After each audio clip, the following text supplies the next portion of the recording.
tidak semua desa menyambut orang yang pulang. Di peta, Kali Putih hanyalah titik kecil yang mudah terlewat. Jalan tanahnya sunyi, rumah-rumahnya tua, dan hutan bambu di ujung desa selalu tampak lebih gelap dari seharusnya. Tidak ada yang aneh bagi orang luar, sampai mereka mencoba tinggal lebih lama dari sekadar lewat. Karena di desa ini ada hal yang tidak pernah diceritakan, tentang anak-anak yang hilang tanpa jejak, tentang warga yang memilih diam daripada menjelaskan, dan tentang sebuah perjanjian lama yang konon bisa memberi apa saja yang diinginkan selama ada yang dikorbankan. Arga tidak percaya semua itu sampai ia pulang, sampai ia menemukan sesuatu yang seharusnya tetap terkubur. Dan sejak saat itu, satu persatu rahasia mulai bangkit, seolah memang sudah menunggunya kembali.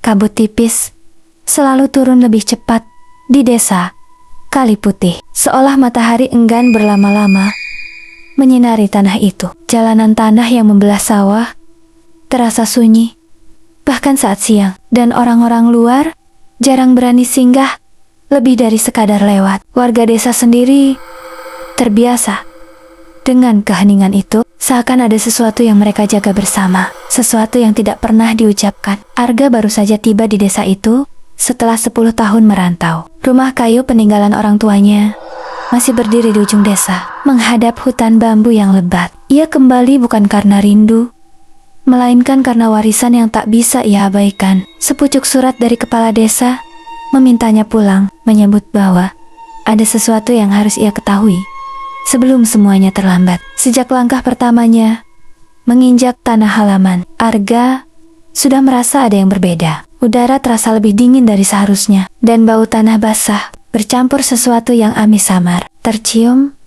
setiap kali angin berembus dari arah hutan. Tetangga terdekat, seorang perempuan tua bernama Mbok Sari, hanya menatapnya lama tanpa senyum saat ia menyapa. Malam pertama, Arga terbangun karena mimpi aneh. Dalam mimpinya, ia melihat banyak orang berdiri mengelilingi sebuah lubang besar di tengah hutan. Mereka membawa sesaji, tetapi bukan makanan atau bunga. Ada sesuatu yang terbungkus kain hitam, bergerak perlahan seperti masih hidup. Saat salah satu dari mereka membuka kain itu, Arga terbangun dengan napas tersengal. Ia mencoba mengabaikannya, menganggap itu hanya efek kelelahan. Namun saat membuka pintu, ia melihat bekas jejak kaki basah di lantai rumahnya, mengarah dari pintu belakang menuju ruang tengah. Padahal ia yakin pintu itu terkunci sejak sore. Keesokan paginya, Arga menemui kepala desa. Lelaki tua itu tampak gelisah sejak awal. Matanya terus melirik ke arah jendela. Tanpa banyak basa-basi, ia menyerahkan sebuah kotak kayu kecil yang tampak sudah sangat tua. "Ini milik keluargamu," katanya pelan, "dan seharusnya tidak pernah dibuka lagi." Arga mengernyit. Apa maksudnya? Kepala desa tidak langsung menjawab. Ia hanya menarik napas panjang, lalu berkata dengan suara hampir berbisik, "Desa ini tidak seperti yang kamu ingat. Apa yang keluargamu lakukan dulu masih belum selesai." Angin tiba-tiba berembus kencang, membuat pintu rumah terbuka sendiri. Dari kejauhan, suara bambu berderak panjang terdengar seperti sesuatu yang merintih. Dan untuk pertama kalinya sejak kembali, Arga mulai merasa bahwa keputusannya pulang adalah sebuah kesalahan. Arga membawa pulang kotak kayu itu dengan perasaan yang semakin berat. Ukurannya tidak besar, namun terasa jauh lebih berat dari yang seharusnya. Permukaannya dipenuhi ukiran halus yang nyaris terkikis waktu, membentuk pola aneh yang tidak pernah ia lihat sebelumnya. Saat disentuh, kayu itu terasa dingin, seperti disimpan di tempat yang tidak pernah terkena cahaya. Sepanjang perjalanan pulang, beberapa warga yang ia lewati hanya menunduk tanpa menyapa. Tidak ada senyum, tidak ada sapaan hangat seperti yang ia ingat dari masa kecilnya. Desa itu terasa hidup, tetapi tanpa kehangatan manusia. Sesampainya di rumah, Arga meletakkan kotak itu di atas meja. Ia mencoba menenangkan pikirannya, meyakinkan diri bahwa semua ini hanya kebetulan. Namun, kata-kata kepala desa terus terngiang di kepalanya tentang sesuatu yang belum selesai dan tentang keluarganya yang terlibat dalam hal itu. Rasa penasaran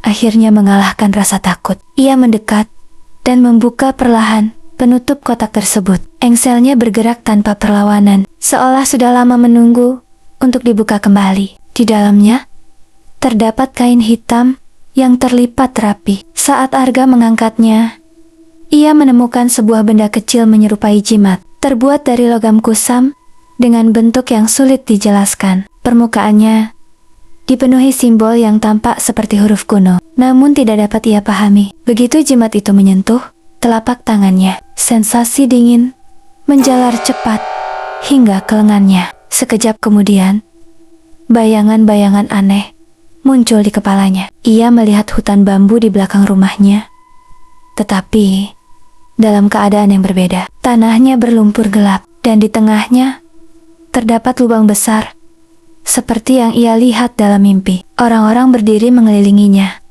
mengenakan kain putih yang kotor. Wajah mereka tidak jelas, tetapi Arga merasa mereka semua sedang menatapnya. Ia tersentak dan menjatuhkan jimat itu. Nafasnya memburu, keringat dingin mulai muncul di dahinya. Ruangan terasa semakin sempit, seolah dinding rumahnya perlahan mendekat. Tiba-tiba ia menyadari sesuatu yang membuat darahnya terasa membeku. Pintu belakang rumahnya terbuka sedikit, padahal ia yakin telah menutupnya rapat sebelumnya. Dengan langkah ragu, Arga mendekat. Dari celah pintu, ia melihat tanah di luar tampak basah seperti baru saja terguyur air. Namun tidak ada hujan sejak tadi siang. Lalu matanya menangkap sesuatu yang lain. Jejak kaki, kecil dan dalam, mengarah dari hutan menuju rumahnya. Dan jejak itu tidak berhenti di luar. Jejak itu berlanjut masuk ke dalam rumah, melewati ambang pintu yang kini terbuka perlahan,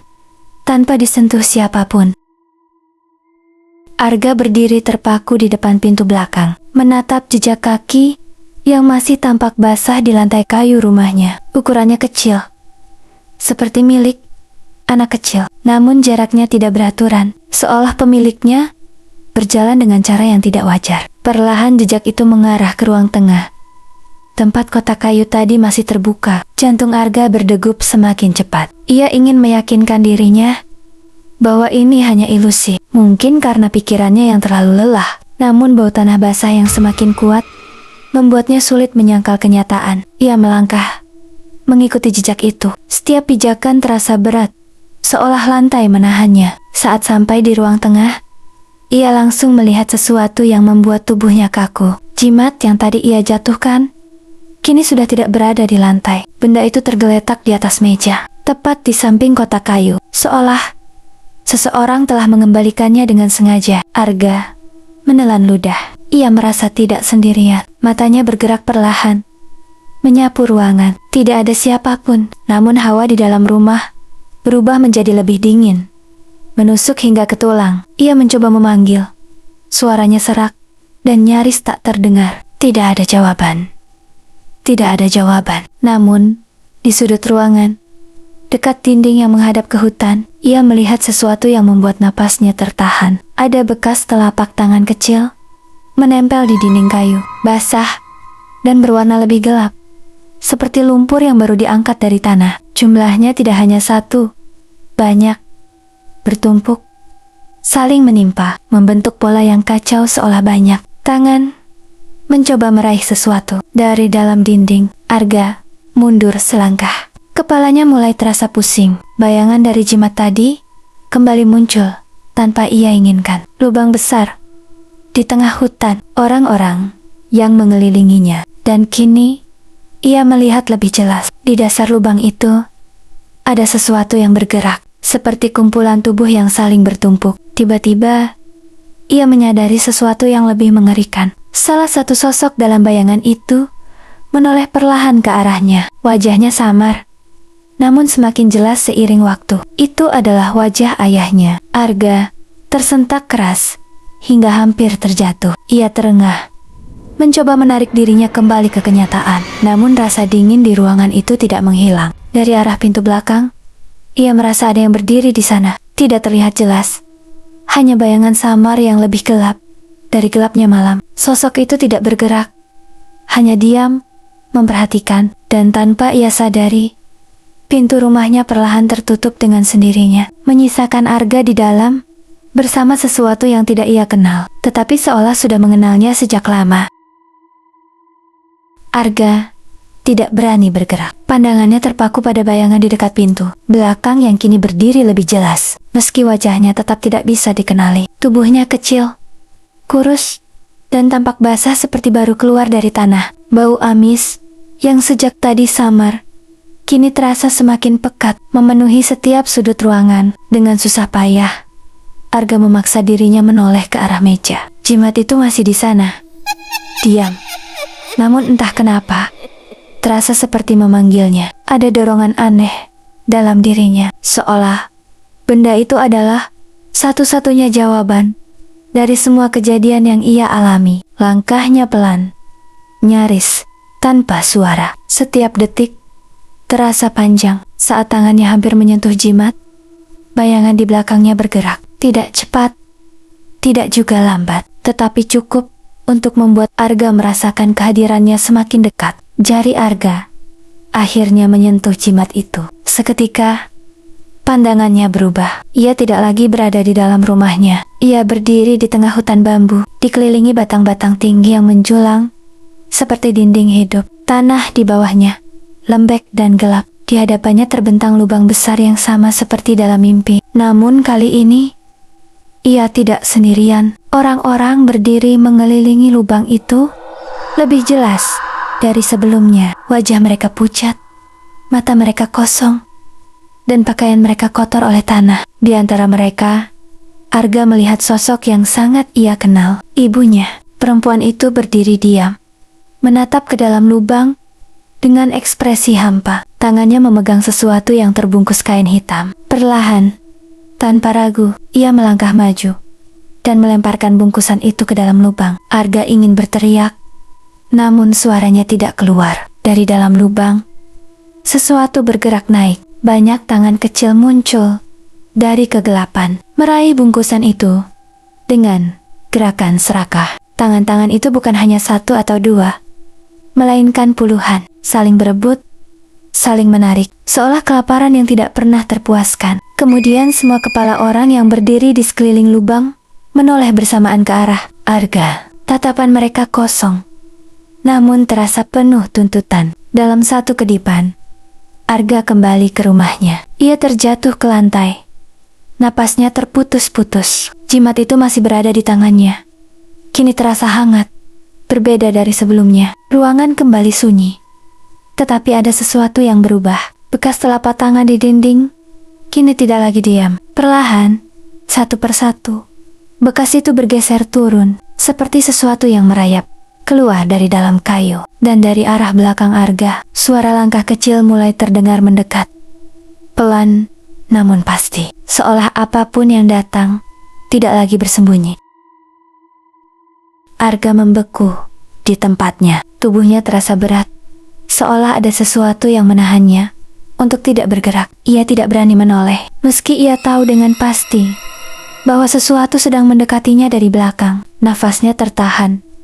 Hanya detak jantungnya yang terasa semakin keras di dalam dada. Perlahan, ia menguatkan diri dan menoleh. Tidak ada siapapun, namun jejak kaki kecil itu kini bertambah banyak. Lantai kayu yang tadi hanya dipenuhi beberapa jejak, kini hampir tertutup sepenuhnya oleh bekas telapak kaki basah. Semuanya mengarah ke satu titik, tepat di tempat Arga berdiri. Tangannya yang masih menggenggam jimat mulai bergetar. Benda itu terasa semakin hangat, hampir seperti berdenyut. Tanpa ia sadari, jari-jarinya menggenggam lebih erat, seolah ada sesuatu yang mendorongnya untuk tidak melepaskannya. Tiba-tiba, pandangannya tertuju pada dinding yang tadi dipenuhi bekas tangan. Kini bekas itu tidak lagi menempel di sana. Dinding itu kosong, bersih, seolah tidak pernah terjadi apapun. Namun, perasaan Arga justru semakin tidak tenang. Ia menunduk perlahan, dan di sanalah ia melihatnya. Bekas-bekas tangan itu kini berada di lantai, tepat di sekeliling kakinya. Jumlahnya jauh lebih banyak dari sebelumnya. Kecil-kecil, saling bertumpuk, dan semuanya mengarah naik ke arah tubuhnya, seakan berusaha meraih. Arga mundur dengan panik, namun langkahnya terhenti saat punggungnya menyentuh sesuatu. Bukan dinding. Perlahan, ia menoleh. Sosok kecil itu kini berdiri tepat di belakangnya. Tubuhnya kurus, kulitnya pucat, keabu-abuan, dan seluruh tubuhnya tampak basah oleh lumpur. Rambutnya menutupi sebagian wajahnya, namun dari celah-celahnya terlihat mata yang terlalu gelap untuk disebut manusia. Makhluk itu tidak berkedip, hanya menatap Arga. Jarak mereka begitu dekat, hingga Arga bisa merasakan hawa dingin yang keluar dari tubuhnya. Bau tanah busuk semakin kuat, membuat perutnya terasa mual. Dengan gerakan yang kaku, makhluk itu mengangkat tangannya yang kecil. Jari-jarinya panjang dan tidak wajar. Ujungnya dipenuhi lumpur hitam. Perlahan, tangan itu menunjuk ke arah jimat di genggaman Arga. Seolah memahami sesuatu, Arga menunduk melihat benda itu. Simbol-simbol di permukaannya kini tampak bergerak halus, membentuk pola baru yang tidak ia mengerti. Saat ia kembali mengangkat kepala, makhluk itu sudah berada lebih dekat, terlalu dekat. Wajahnya kini terlihat jelas, dan Arga langsung mengenalinya. Itu adalah wajah seorang anak kecil yang pernah ia lihat di desa ini dulu. Anak yang dikabarkan hilang tanpa jejak bertahun-tahun lalu. Senyum tipis mulai terbentuk di wajah pucat itu, dan untuk pertama kalinya Arga menyadari bahwa apa yang ia hadapi bukan sekadar gangguan, melainkan bagian dari sesuatu yang jauh lebih besar, sesuatu yang telah menunggu kepulangannya sejak lama.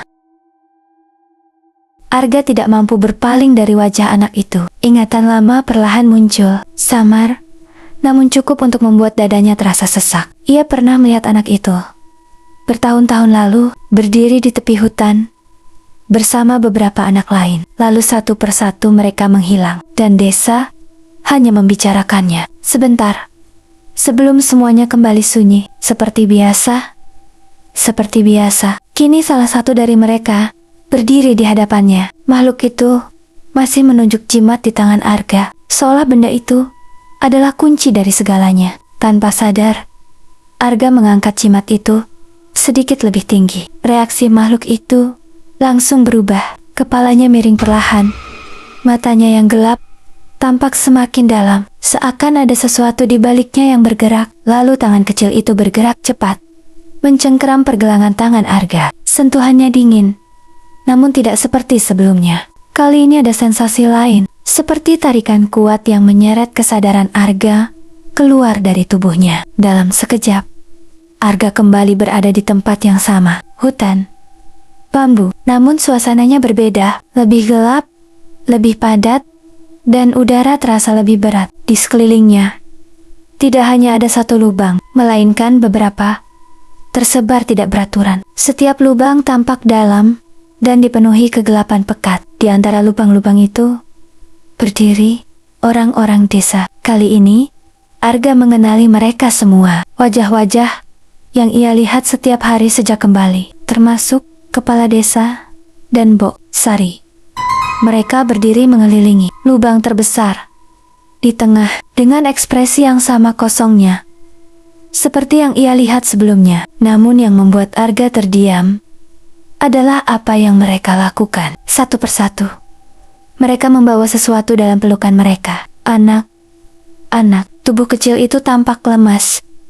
Beberapa bahkan tidak bergerak sama sekali. Tanpa ragu, para warga melangkah ke tepi lubang dan menyerahkan anak-anak itu ke dalam kegelapan. Arga mencoba berteriak, mencoba menghentikan mereka. Namun, tubuhnya tidak bisa bergerak. Ia hanya bisa menyaksikan semuanya, seperti bayangan yang terulang. Di antara semua itu, ia melihat seseorang yang membuatnya kehilangan napas. Dirinya sendiri. Arga yang lain berdiri di sisi lubang, lebih muda, mengenakan pakaian yang ia ingat pernah ia pakai bertahun-tahun lalu. Wajahnya pucat, namun matanya kosong, seperti warga lainnya. Dan di tangannya, ia juga memegang seorang anak kecil. Perlahan, versi dirinya itu melangkah maju, tanpa ragu, tanpa penyesalan. Saat tubuh anak itu dilepaskan ke dalam lubang, semua kepala menoleh ke arah Arga yang sedang menyaksikan. Tatapan mereka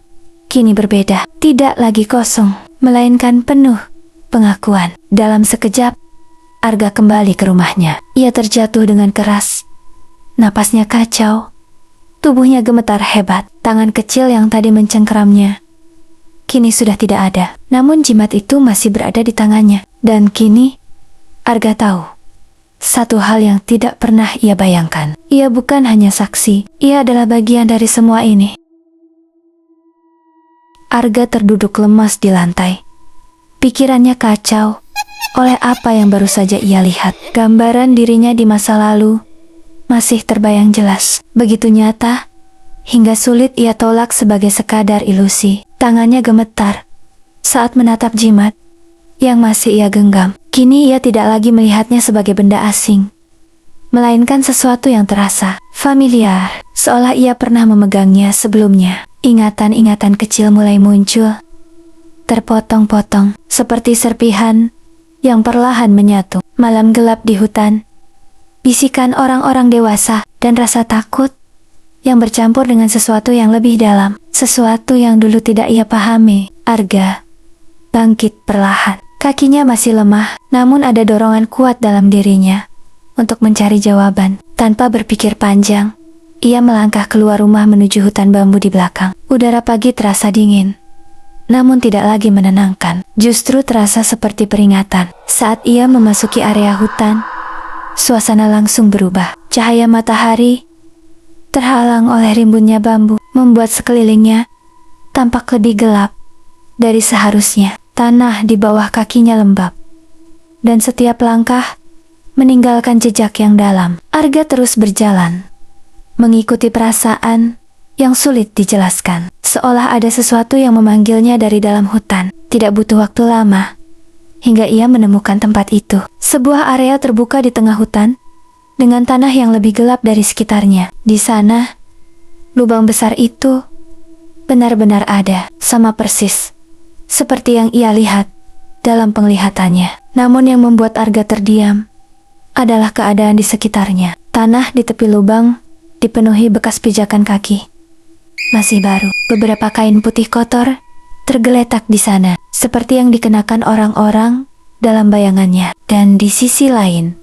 terdapat beberapa benda kecil yang membuat dada Arga terasa sesak. Mainan anak-anak, boneka lusuh, mobil kecil yang rusak, dan potongan kain berwarna cerah yang sudah kotor oleh tanah. Arga mundur selangkah, namun langkahnya terhenti saat ia mendengar sesuatu dari dalam lubang. Gerakan perlahan dari kegelapan di dalam lubang, muncul tangan kecil yang berlumuran tanah. Lalu satu lagi, dan satu lagi. Semuanya merayap ke tepi, bergerak tidak teratur, namun dengan tujuan yang sama. Mereka naik. Arga membeku, matanya tak bisa berpaling. Tangan-tangan itu terus bermunculan. Jumlahnya semakin banyak, saling bertumpuk, seolah lubang itu tidak memiliki dasar. Lalu di antara semua tangan itu, muncul satu kepala kecil, wajah pucat dengan mata gelap yang sama seperti makhluk yang ia lihat di rumahnya. Anak itu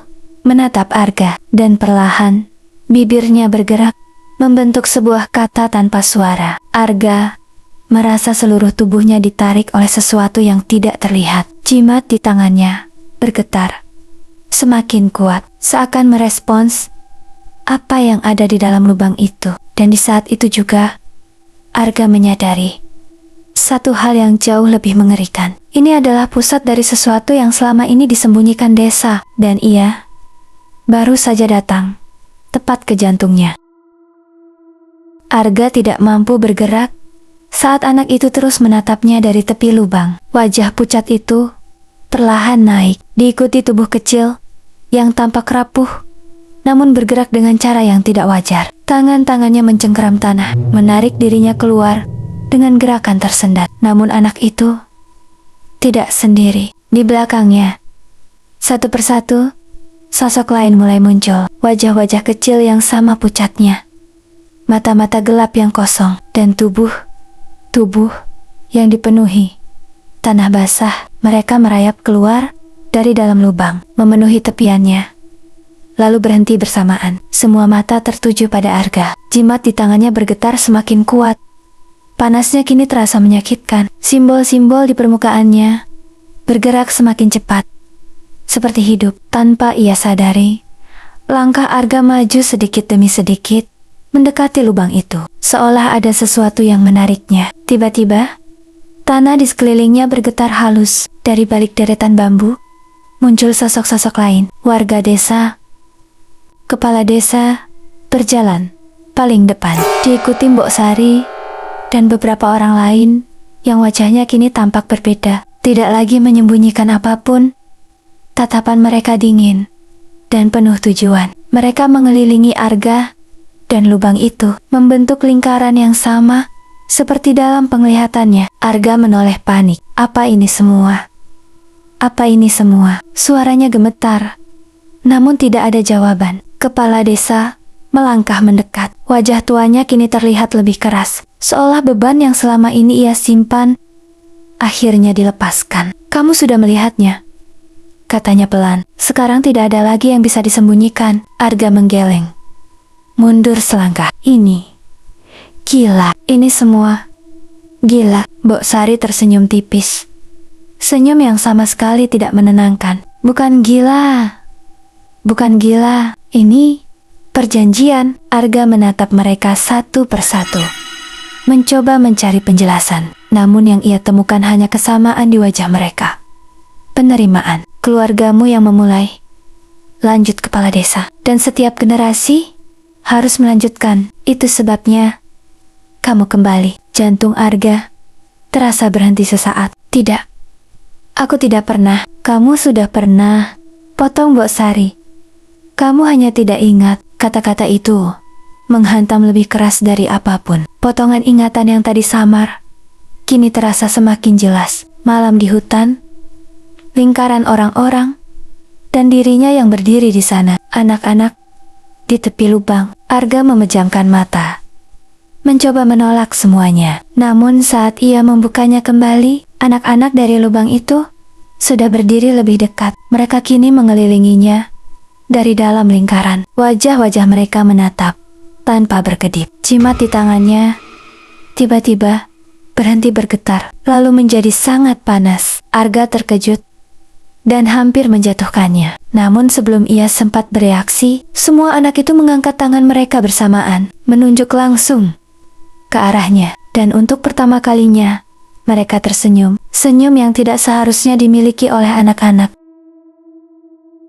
Lingkaran itu semakin rapat. Arga berdiri di tengah, dikelilingi warga desa dan anak-anak yang kini tidak lagi tampak seperti korban, melainkan bagian dari sesuatu yang lebih tua dan lebih gelap. Tanah di bawah kakinya terasa hangat, berdenyut pelan, seperti memiliki kehidupan sendiri. Jimat di tangannya berubah warna dari kusam menjadi lebih gelap, hampir hitam pekat. Simbol-simbol di permukaannya kini terlihat jelas, membentuk pola yang berulang, seperti sebuah tanda ikatan. Arga mencoba melepaskannya, namun jari-jarinya tidak mau terbuka, seolah jimat itu telah menyatu dengan tangannya. Kepala desa melangkah maju, mendekati Arga, hingga hanya berjarak satu langkah. Tatapannya tidak lagi ragu. Ini waktunya, ucapnya pelan. Yang dulu terhenti harus diselesaikan. Arga menggeleng kuat. Aku tidak mau ikut dalam ini. Kamu tidak punya pilihan,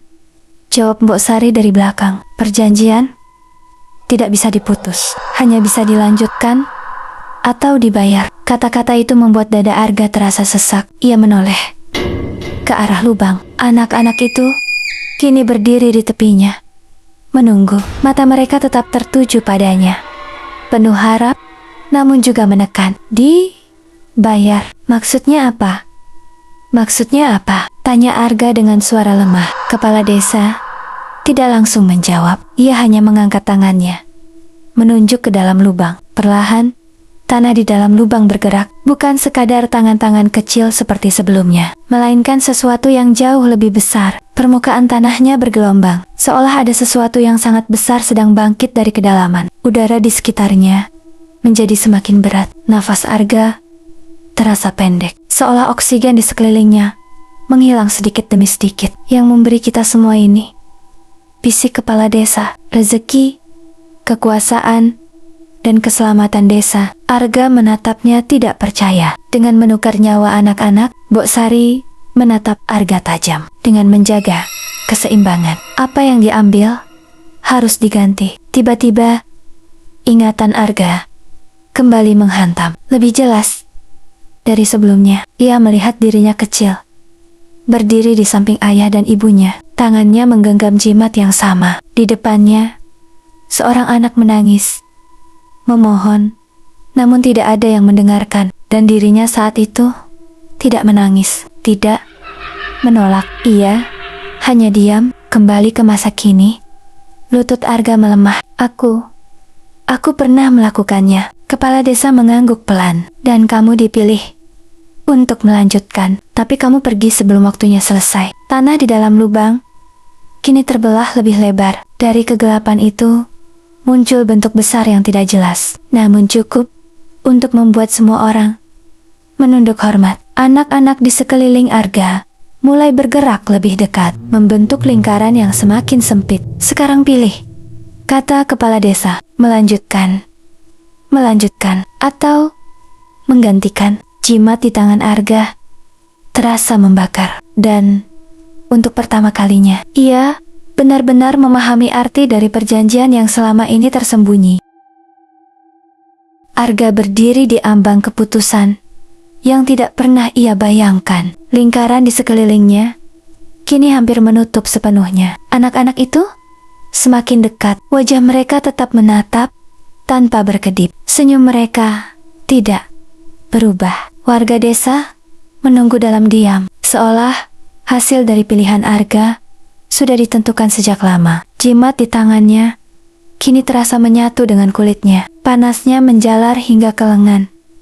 Seakan sesuatu di dalam benda itu sedang bangkit. Di hadapannya, dari dalam lubang, sosok besar itu semakin jelas. Bukan bentuk yang bisa dipahami, melainkan kumpulan bayangan gelap yang terus bergerak, seperti hidup dan lapar. Arga memejamkan mata sejenak. Ingatan masa kecilnya terus bermunculan, namun kini tidak lagi terpotong. Ia melihat semuanya dengan jelas. Malam ketika ia pertama kali dibawa ke hutan, tangisan anak-anak yang ia abaikan, tatapan kosong orang tuanya yang meyakinkannya bahwa ini adalah hal yang benar, dan dirinya yang kecil menerima semua itu tanpa bertanya. Perlahan, Arga membuka mata. Aku tidak akan melanjutkan ini, ucapnya pelan namun tegas. Warga desa langsung bergerak gelisah. Kepala desa menatap tajam. Kalau begitu, kamu tahu akibatnya. Arga mengangguk. Tatapannya beralih ke lubang, ke sosok besar yang kini seolah menunggu jawabannya. Kalau harus ada yang menggantikan, biar aku saja. Kata-kata itu membuat seluruh lingkaran terdiam. Bahkan anak-anak itu berhenti bergerak. Untuk pertama kalinya, ekspresi mereka berubah. Bukan lagi senyum, melainkan sesuatu yang sulit dijelaskan. Jimat di tangan Arga tiba-tiba bersinar gelap. Simbol-simbolnya berhenti bergerak. Rasa panasnya berubah menjadi dingin yang menusuk. Kepala desa mundur selangkah. Kamu tidak mengerti. Aku mengerti.